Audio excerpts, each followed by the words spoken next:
Qué pena con ustedes. Claro, continúe, hermano.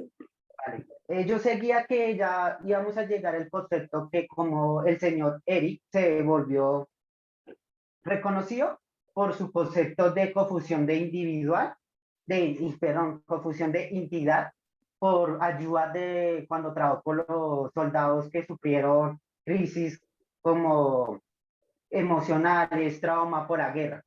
Y ahí no paró el señor Hopkins, pero el señor Eric fue y cogió una teoría de desarrollo psicosocial que indica que son ocho etapas por las que un individuo tiene que pasar antes de morir.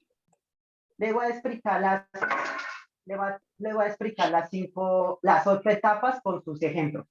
La primera etapa es confianza y confianza de 1 a 2 años. Es cuando nosotros, el ejemplo es cuando nosotros vemos a un niño chiquito y lo vamos a saludar y el niño lo que hace es tener la inconfianza y comienza como a reírse y se esconde donde le tenga más confianza atrás de la mamá, ¿vale? El segundo es autonomía y vergüenza, que comienza entre los 2 y 4 años. Espera, Nicolás. Espera, Nicolás. Señor. Espérate, yo complemento Vale. algo de lo que tú estás diciendo Vale. Tú Vale. vas explicando y yo te voy apoyando allí. Cuando Vale. Erickson plantea en ese primer estadio o etapa de la vida del ser humano, habla de la confianza versus la desconfianza. Entonces, como tú decías, Nicolás, se presenta desde el nacimiento hacia los 18 años, los 18 meses de vida, y depende de la relación o vínculo que se haya creado con la mamá. Es decir, si la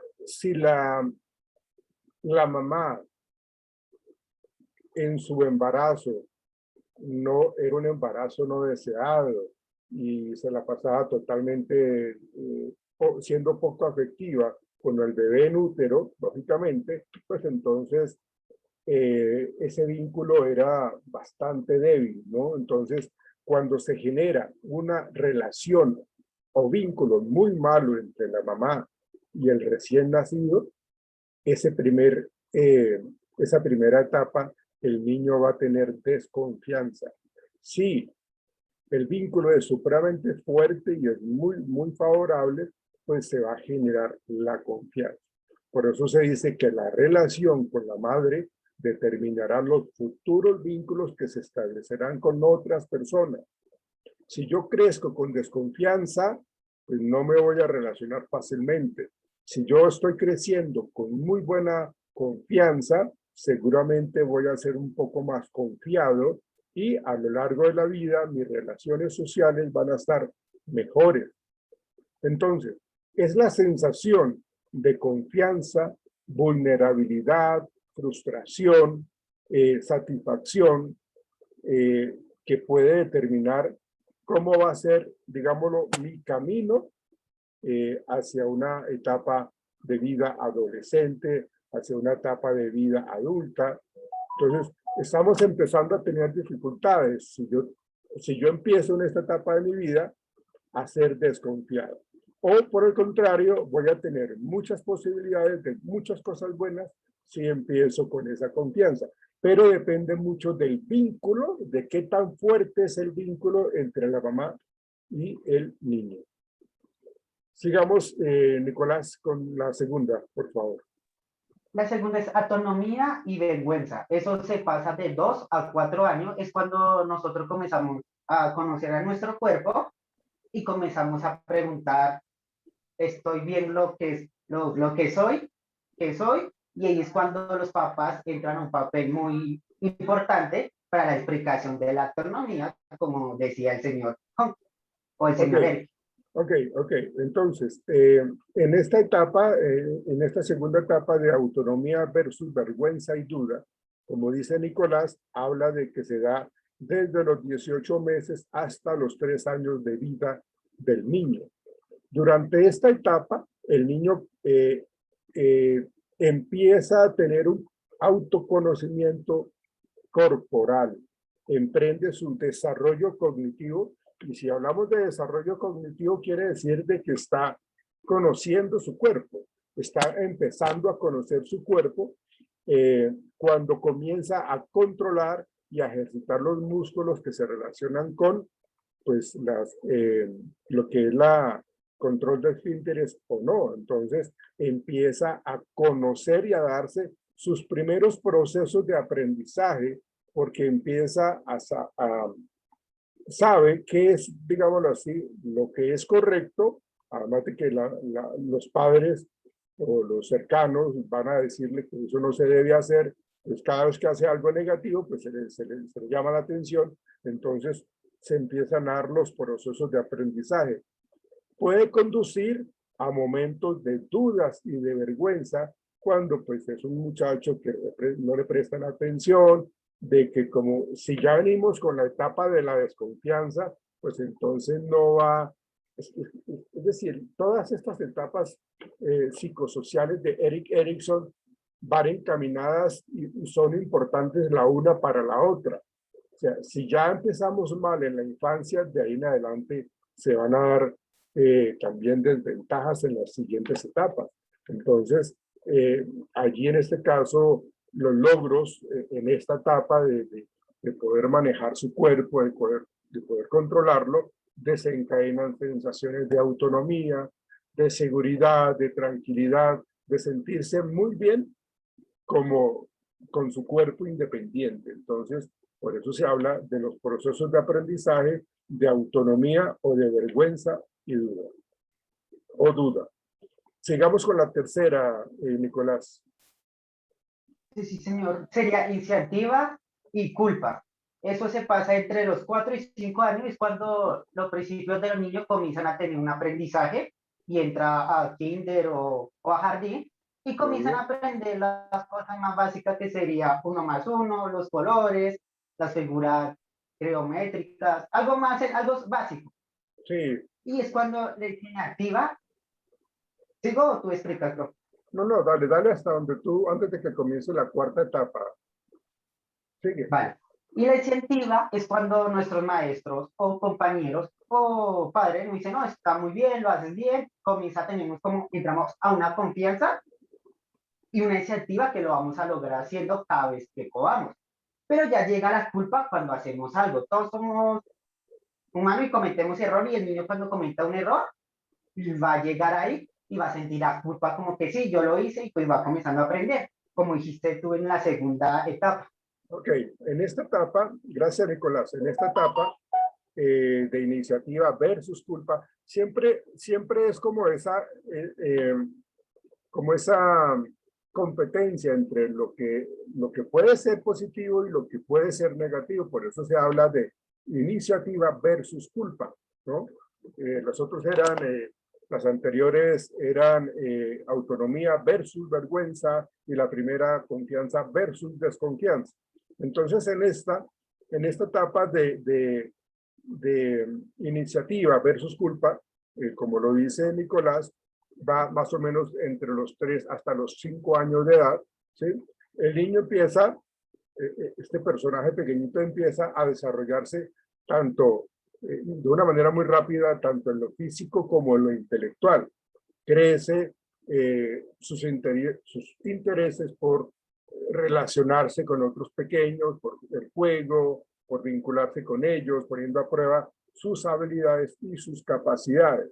Aquí nuevamente nace una importancia, un factor importante con la conducta de los papás.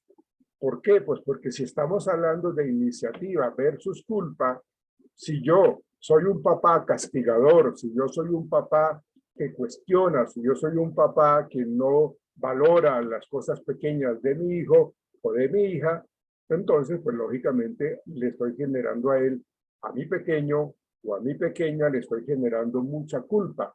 Y eso es que pierda la credibilidad en sí mismo, que pierda esa credibilidad.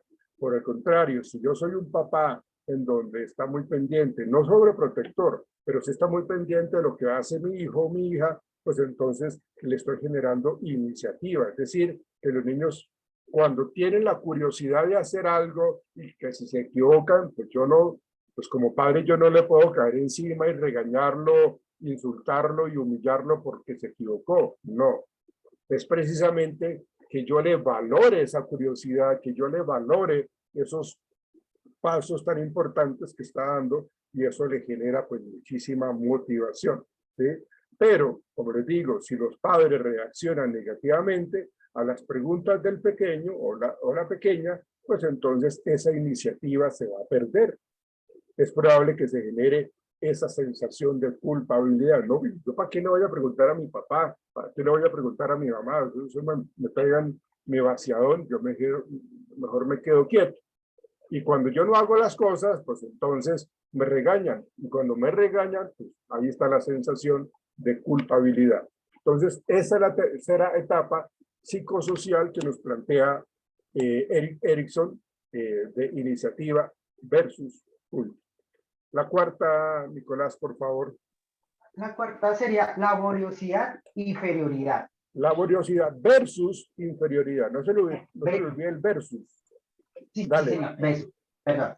A ver, es cuando ya nosotros ya tenemos conciencia que somos diferentes a los demás y queremos demostrar que podemos presionar a los demás, o sea, podemos demostrar lo que somos a nuestros compañeros, amigos, profesores, pero ahí ya llega la inferioridad cuando nos toca. Eso ha pasado en muchos casos, por eso lo fui como ejemplo.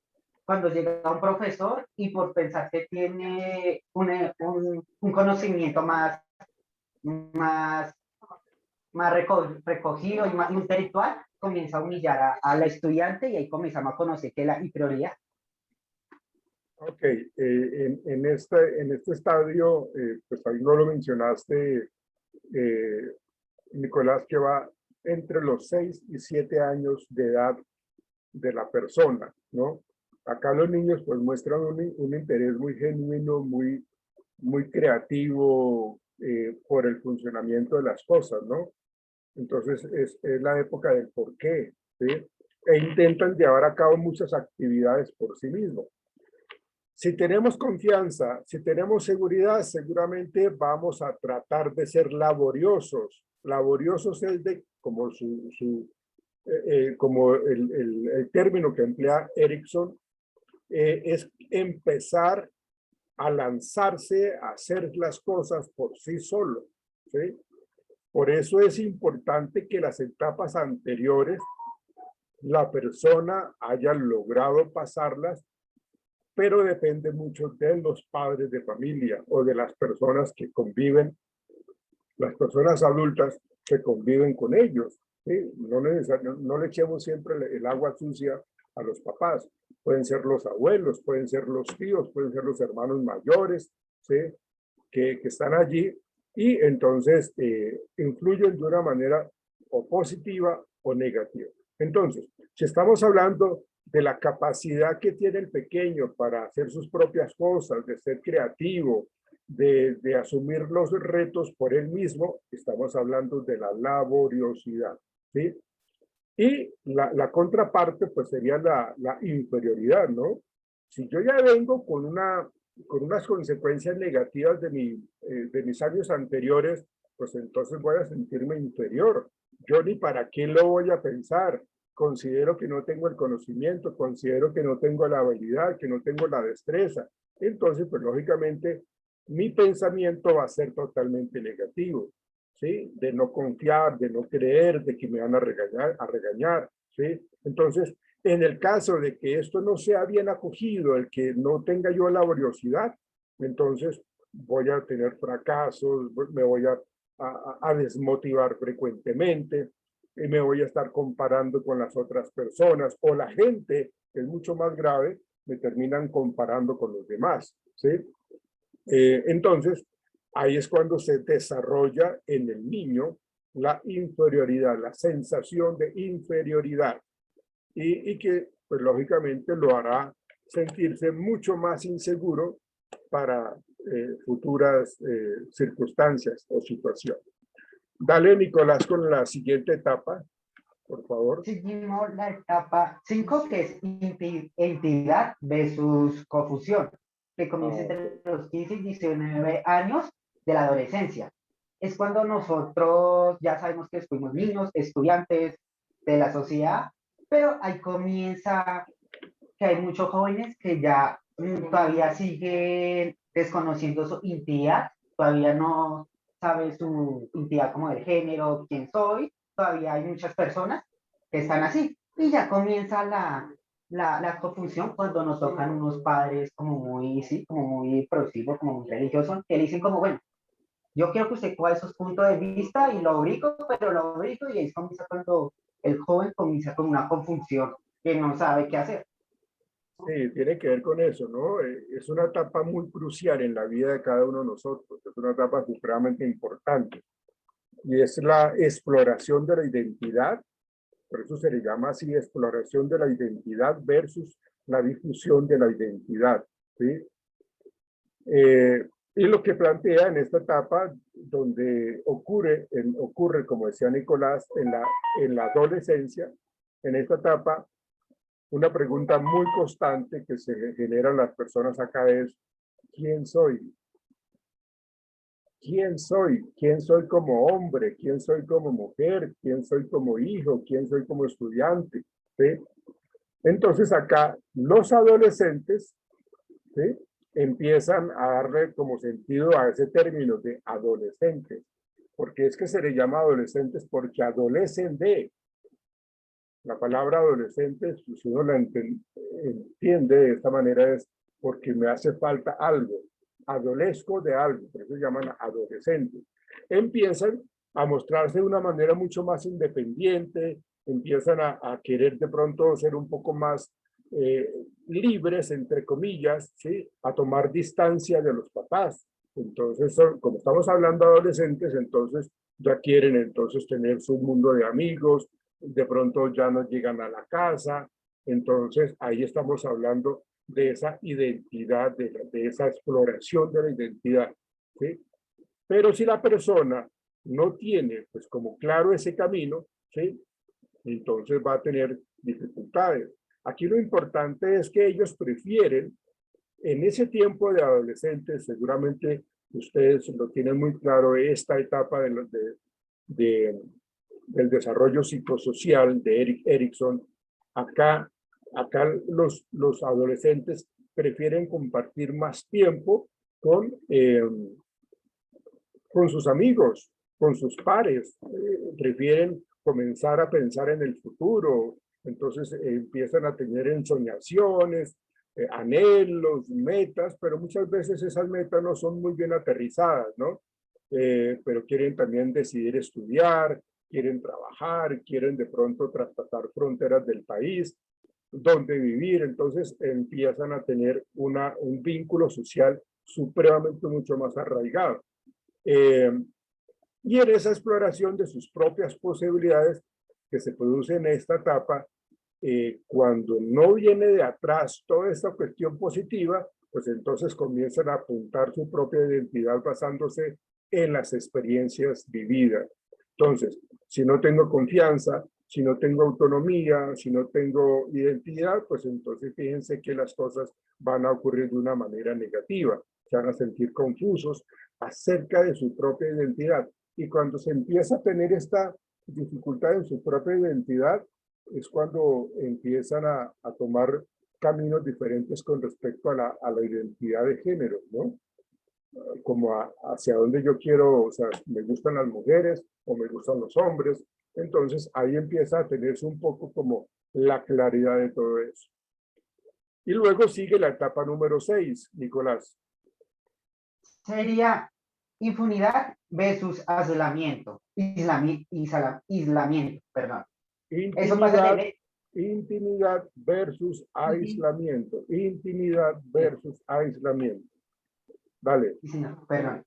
Comienza entre los 20 y 40 años. Es cuando nosotros ya, la etapa 5, cuando comenzamos a tener comunicación con nuestros amigos y comenzamos a tener pareja, no comenzamos a preguntar si vamos a amar o no vamos a amar, vamos a tener una relación larga o no. Y ahí comienza el aislamiento cuando no tuvimos una buena comunicación con los demás y no pudimos tener despertar una amistad y quedamos en aislamiento solos y encerrados en un buen tiempo. Fue lo Sí, que entendí en esa parte. sí, ok. Pues como su nombre lo indica, intimidad versus aislamiento, ¿no? Lo decía Nicolás, va desde los 20 años hasta los 40 años aproximadamente, ¿sí? Y se tiene en cuenta muchísimo la forma de relacionarse con otras personas, ¿sí? Empieza a modificarse un poco más ese relacionamiento, ¿no? Porque ya quiero como priorizar con respecto a las relaciones más íntimas, a lo que es el amor mismo, el amor sano, el amor de la fidelidad, o porque ya quiero como sentar un poco cabeza, ¿no? De pronto antes no, simplemente yo tenía relaciones de pareja y de pronto tenía pues como mis aventuras, pues porque no quería eh, tener nada serio, simplemente quería yo como mantener un poco pues como el derecho a vivir y a disfrutar y a tener una vida de ese estilo, ¿no? Entonces, en esta etapa de la intimidad versus el aislamiento, la persona, el individuo empieza a tener, empieza a priorizar cómo quiero yo tener ahorita mis relaciones más íntimas, ¿no? ¿Qué me ofrecen? ¿Qué yo les puedo ofrecer? Eh, ¿Qué quiero yo recibir? ¿Qué quiero yo dar? O sea, estamos hablando de un compromiso recíproco, ¿sí? Una intimidad que genera una sensación de seguridad, ¿sí? Si yo vengo con todas las anteriores etapas, con todo lo negativo, pues entonces yo voy a volverme una persona supremamente dependiente y muy temerosa, porque no tengo seguridad. Y si doy con una persona que me quiere dominar, peor todavía. Entonces, aquí lo que estamos buscando es una intimidad para sentirnos a salvo y para sentirnos seguros, con una buena compañía, con una buena confianza, ¿sí? Si nosotros no tenemos eso, si se evade ese tipo de intimidad, porque no tengo confianza, uno puede estar desarrollando lo que se llama el aislamiento o la soledad, ¿sí? Situación que puede pues acabar lógicamente en estados depresivos, eh, en alcoholismo, en drogadicción, en suicidios, pues porque precisamente la persona no sabe por qué camino coger, no sabe qué hacer, porque se siente muy solo, muy aislado, pues precisamente porque en esta etapa de intimidad versus aislamiento dominó el aislamiento.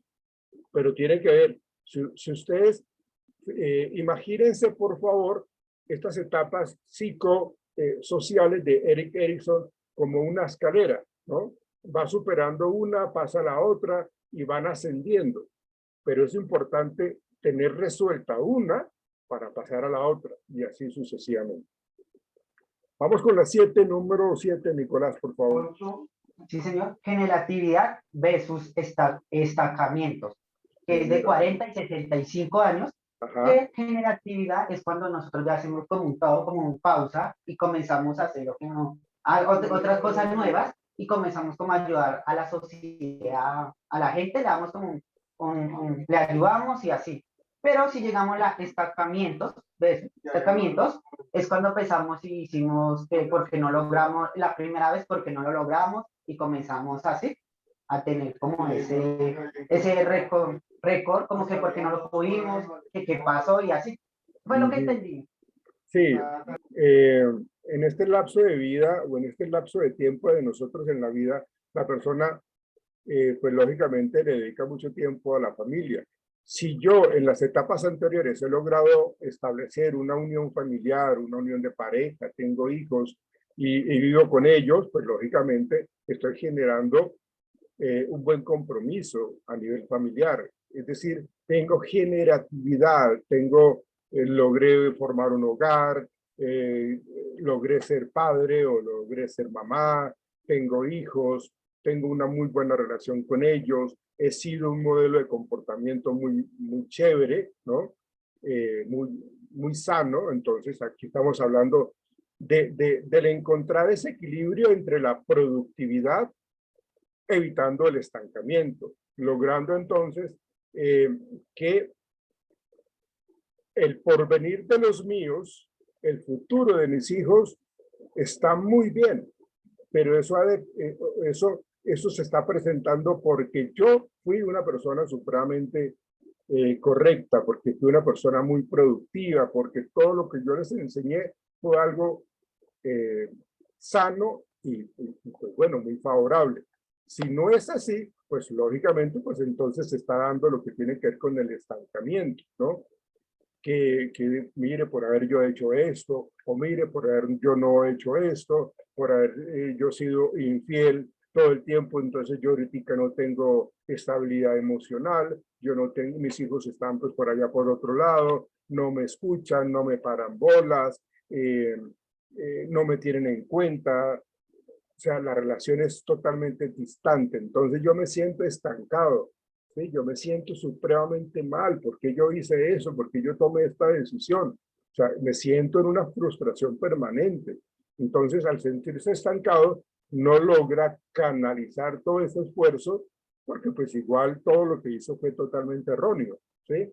Eh, entonces, cuando se tiene todo eso, pues entonces ese estancamiento hace que las personas entren también en unos estados depresivos mucho más fuertes.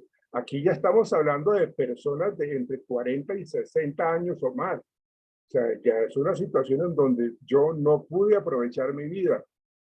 Fue un error tras error y mire todo lo que se generó. Entonces ahí vemos esta generatividad, que es lo positivo, versus el estancamiento, que sería lo negativo. Y la última, Nicolás, por favor. La última sería interioridad versus desesperación. De los 65 años es cuando nosotros comenzamos a pensar y decir positivo, lo logré, hice lo que quise hacer en mi vida, tuve mi familia, cumplí mi compromiso en esta vida, mi misión, mis sueños, y tenemos como una emoción de felicidad y de logro. Pero si llegamos a lo negativo, que es desesperación, llegamos como se gruñón, bravos, como porque no lo logré, y pues en esta misma desesperación podemos llegar a visitar muy rápido a San Pedro por esa situación. Sí, ok. O sea, para el Huila, al Neiva, a visitar San Pedro. Listo. ¿Qué es lo que nos dice esta integridad del yo, o simplemente integridad frente a perdón un instante, a la desesperación?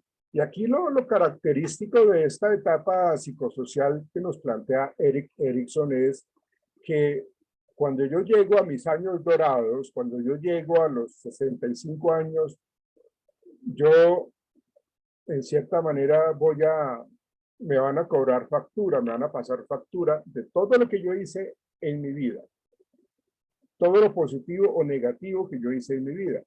¿Y quién me va a cobrar esa factura? La vida misma, todo lo que yo logré o no logré.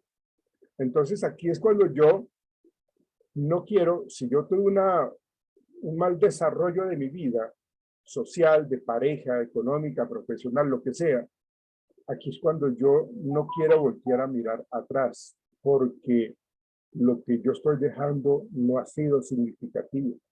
Lo que yo estoy dejando no ha servido para absolutamente nada. Aquí es cuando yo me pongo a decir, caramba, si yo hubiera hecho esto o si yo no hubiera hecho esto, estaríamos mucho mejor o estaría yo mucho mejor. Entonces, en esta etapa donde ya no se puede hacer nada, entra uno en un estado de desesperación, ¿sí? Porque yo no dejé huella, yo dejé pasar muchas oportunidades, no reaccioné, no me automotivé, hice las cosas muy mal, de una manera muy negativa. Entonces, ahí vemos nosotros que en esta etapa de Erik Erikson, del desarrollo psicosocial, pues vemos una persona que tiene muy bien organizado hasta esta fecha y a una persona pues, que no lo tiene y que realmente pues entra en un estado depresivo. Entonces, se presentan muchos duelos porque pues no tengo hogar, porque no tengo familia, porque fallecieron y no los disfruté. Bueno, hay una gran cantidad de cosas que realmente hacen que la persona se sienta supremamente desmotivada. Esas son las 8 etapas psicosociales que plantea Erik Erikson. Vamos a continuar entonces. Gracias, Nicolás. ¿Tiene algo que comentar, Nicolás? Que no sea grosería. Pues iba a decir que No, pero lo que yo iba a decir era que Erickson se jubiló a los 84 años y sacó su libro de viejez. Y él era lo último. Ok, listo. Gracias, Nicolás. Tomás Ganchón, Buenos días, profe. tu hermano. Eh, Comience, por favor. Voy a comenzar con John Dollar. Él nació en Menasha, Wisconsin en 1900. Era un psicólogo y también un científico social que había estudiado las relaciones raciales en los Estados Unidos. En 1931 recibió un doctorado en sociología en la Universidad de Chicago. Desempeñaba el cargo de consultor en el Departamento de Guerra en 1942. Mientras tanto, llevaba a cabo un estudio llamado El miedo y la valentía, que se le aplicaba a los soldados que estaban en batalla, donde se les analizaba la moral y el miedo. Luego estudió psicoanálisis en el Instituto de Berlín. Continuó en 1952, donde se convirtió en profesor de la Universidad de Yale y enseñó antropología, sociología y psicología. Ya se retiró de la Universidad de Yale en 1969. Él contribuyó a la psicología social, enfocándose en el comportamiento de las diferencias culturales, y desarrolló la explicación para el comportamiento agresivo llamado la hipótesis de frustración y agresión, donde manifestó que la psicoterapia debe permitir a los pacientes reducir sus miedos irracionales, abandonar la respuesta nociva de la represión y comenzar a aplicar sus procesos mentales superiores a sus problemas emocionales. Él falleció en el año 1980. Luego, ahora voy a hablar de Nell Miller, que también nació en Wisconsin el 3 de agosto de 1909. Su padre Irving Miller también fue profesor de psicología y alcanzó a ser director del departamento de psicología en un departamento. Él fue psicólogo americano, o sea, Nell Miller, el hijo ya, especialmente conocido por haber contribuido de forma significativa en el ámbito experimental de la ciencia y la conducta. Nell Miller fue muy polifacético. No se dedicó únicamente al estudio de la psicología, sino que también tenía conocimientos de biología, física y química, que contribuyeron con sus teorías y hallazgos. Él es el octavo psicólogo más citado del siglo XX, y ha mostrado opiniones e hipótesis en cuanto al campo aplicado de la psicología. Él fue ubicado en el octavo lugar en la lista de los más grandes psicólogos, que está encabezada por Skinner, Jan Piaget, Sigmund Freud, Albert Bandura, Leon Festinger, Carl Rogers, Stanley Schachter, y en noveno y último lugar está Edward Tom Dick y Abraham Maslow.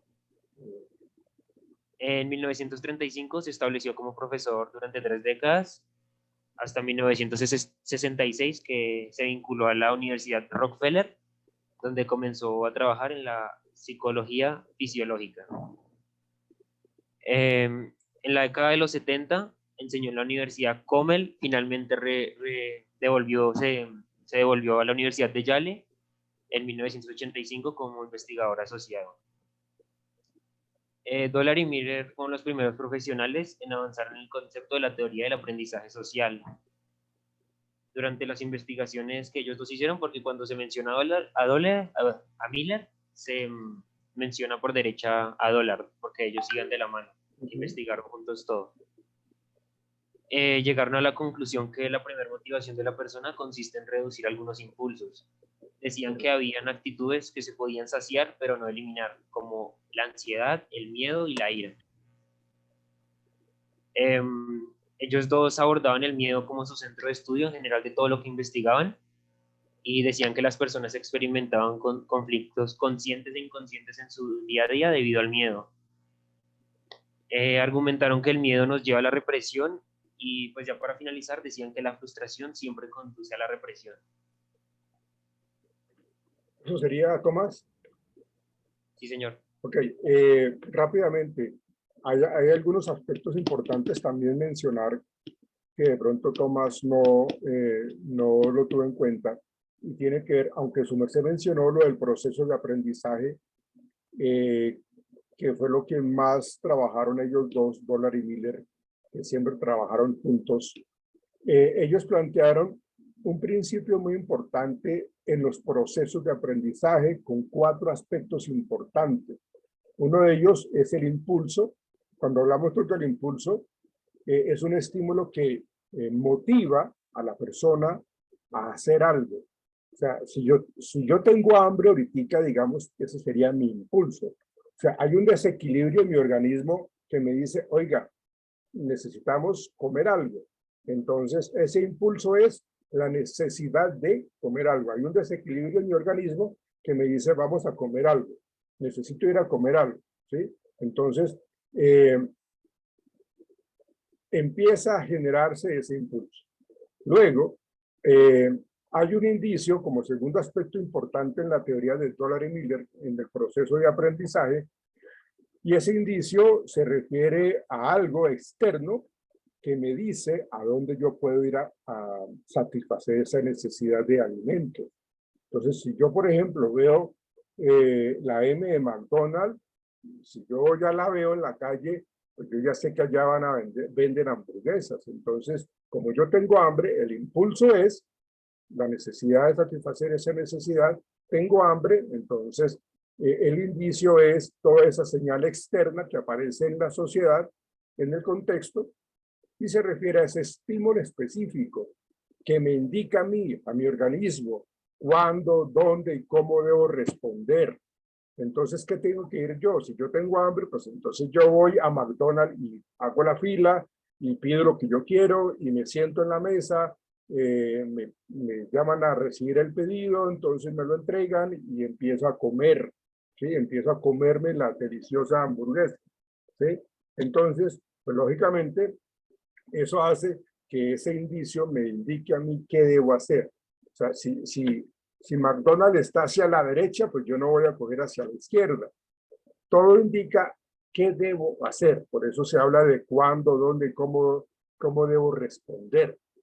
Y el siguiente paso, acuérdense que el primero era el impulso, el segundo es el indicio, que es algo externo, y el tercer paso es la respuesta, es la reacción que yo doy. Toda una serie de subconductas. Entonces, si yo quiero ir a McDonald's, entonces yo tengo que primero verificar que en mi billetera yo tenga plata. Si tengo plata, pues entonces tengo que cruzar la puerta, tengo que salir del conjunto, tengo que cruzar la calle. Todas esas son conductas que me llevan hacia McDonald's, ¿sí? ¿Qué debo hacer? Entonces, es la reacción que yo doy para poder satisfacer ese impulso. Entonces, ya de acuerdo a que yo haga todo lo correcto, pues entonces voy a lograr obtener mi satisfacción. Pero yo tengo que generar una jerarquización en cada una de esas conductas, ¿sí? Si tengo a McDonald's acá cerca, no me voy a ir hasta, que digo yo, el centro. Si yo estoy acá en el norte, no me voy a ir hasta el centro si ya tengo acá un McDonald's cerca. Entonces hay que jerarquizar la respuesta. Y el último, pues es el reforzamiento. El reforzamiento es logré satisfacer esa necesidad, logré satisfacer el impulso, es haberme comido la hamburguesa. En este proceso puede haber frustraciones. ¿Por qué? Pues porque seguramente cuando yo llego a McDonald's está cerrado. Ahí se presenta la frustración. Cuando yo hago la fila me doy cuenta que no tengo plata, ahí se genera la frustración. Entonces, en ese proceso de aprendizaje puede haber satisfacción o frustración. Eso es lo que plantea la teoría de Toller y Miller. Nos va a cortar el segundo lapso de tiempo, entonces ya nos volvemos a ver en cuestión de segundos, muchachos. Ya nos vemos.